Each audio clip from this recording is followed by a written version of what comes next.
Imphal east district की अंड्रो assembly constituency की मनुंग चलिबा यारिपोक आजाद गोलाइदगी नोंपोक कैथल मानबी फाउबगी लंबी असी मतम कयागी ममांगदगी सेंबीदबना मरम ओइरगा लंबी असीगी फिबम यामना सोकचिले लंबी असीदा चलिबा अरुंबा पोट पुबा गाड़ी हेवी व्हीकल सिंग हयेंग अप्रैल की तांग अहुमगी नुंगथिलदगी थिंगजिलगनी अमदी निमित मंगानी की मनुंगदा लाइंगांगना थाजबा पिरक्त्रबदी अकनबा खोंजन सिंग चंगसिलगलगनी हाइना लाइमनाई टू कैथल मानबी रोड डेवलपमेंट कमिटी ना फोंदोरकली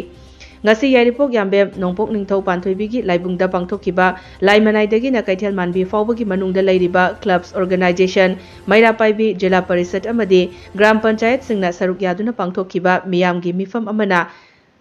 अरुंबा पोट पुबा गाड़ी सिंह थिंगबगी वारेब असि लौखिबनी अपुनबा नुपी खुनाई लमजिंग मैरा लोब इम्फाल ईस्ट यारिपोक वन गे प्रेसिडेंट इमा असेम इबेटोम बिलाइमना प्रेसाइड तौदुना पांगथोखिबा मियामगी मिफम अदुदा सरुक याखिबा सिंगना यारिपोक कैथेल मानबी लंबी असिगी हौजिक ओइरिबा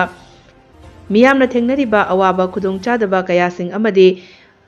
मतम कुइना सेमजिन बिदना लेरकपा असिगी मतंगदा कुपना खन्ना नैनखिबगा लोइनना लंबी असि सेमजिन बिदबगी मायोक्ता यामना कन्ना यानिंगदबा वाफम सिंग फोंदोरखी अमदी तोंगान तोंगान बा वारेप कया अमसु लौखिबगा लोइनना लाइमनाई टू कैथेल मानबी रोड डेवलपमेंट कमिटी हाइबा कमिटी अमसु सेमदुना मियोय 13 साबा एग्जीक्यूटिव मेंबर सिंगसु खनखी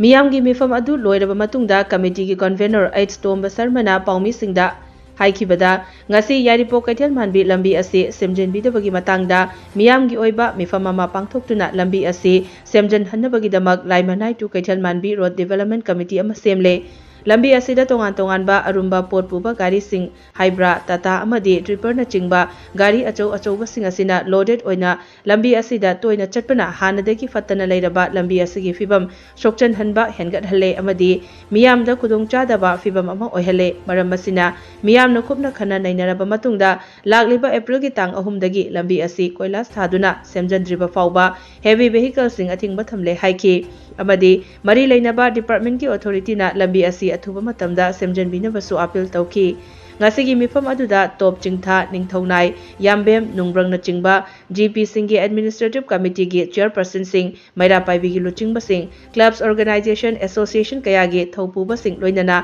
lambi asigi marakta leiriba khunmapan gi khunja singsu saruk yaki androken lagi kathema bitu lamnai tu kathema bi ro sa suki matik phatre फतब मरम मैरा पाइबी क्लब सिंह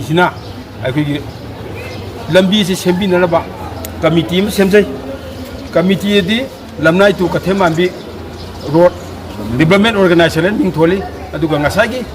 मिंथोंबी लंबी से असुकी मतिक फतबनीना लंबी फतब हेवी व्हीकल हाइब्रा टाटा लोडेड तौर चटपना मरम लंबी से फतब असुकी मतिक हेंजली मरम मदुना लाइब तांग अहुमसिदगी अखोगी कोयलासी थाद्रि फाउबा अखोई हेपी वेकेन जिंजे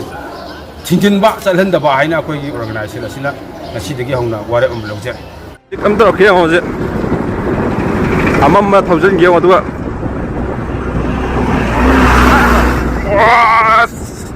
लोरे फाउदो पंगमद्री दे जिक लाई है फाउदो पंगमद्री बा एमा लाई है इसिदि मैजिक अमको तो अमम लेटना सपंगम कांगो फाउदो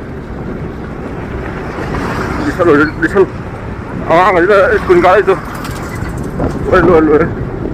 कना केंद्र नो सिबो कोइन जिससरी लंबी से अंदरो केंद्र की आजाद को लाई देना कथेमा बिता लंबी ने इखुन जे अंगांग स्कूल मैम कानरी लोरे इतना नाद्रिबा मी ओइ जाउना ओइ नारबने